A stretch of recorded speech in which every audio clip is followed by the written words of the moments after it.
the banjo, for example, as the First World War and as Reconstruction went by and going into the 1920s, you find the banjo disappearing as an African-American vernacular instrument.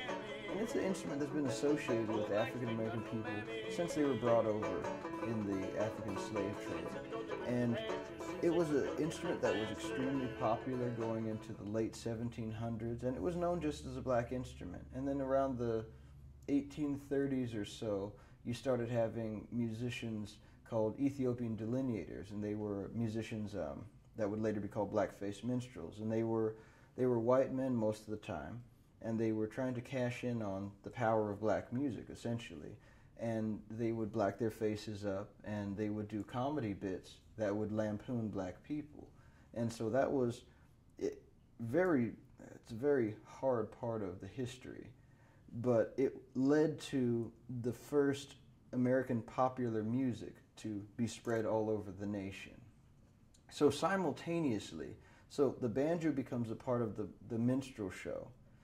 And in the black community, they were already moving away from that old country stuff anyway. And so while there were people that were playing the banjo in the local communities, as a mainstream idea, the banjo and African American people started to fall out.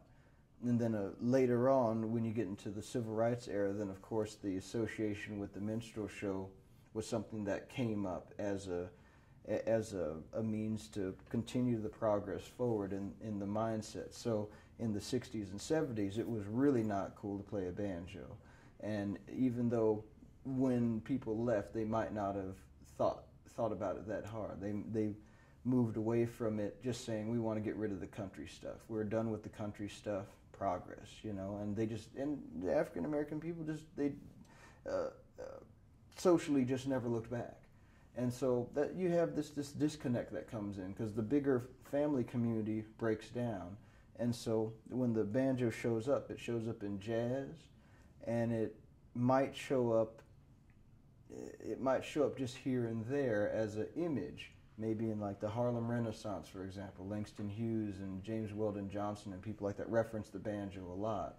But after that, it just started fading away until about the early 1970s. That was when Joe Thompson, he first recorded his music for a folklorist named Bruce Baston at UNC Chapel Hill.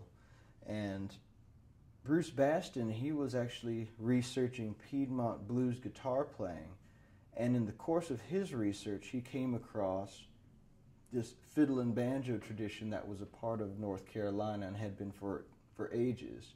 And so he started working with Joe and Joe's cousin Odell, and they were one duo in about a dozen different people who played these old-time banjo styles from the rural southern community. So you have to think about it as like the mainstream idea of what this is, and then also the kind of the reality of what happened with it. And so the banjo's been out of the manifesto for just ages.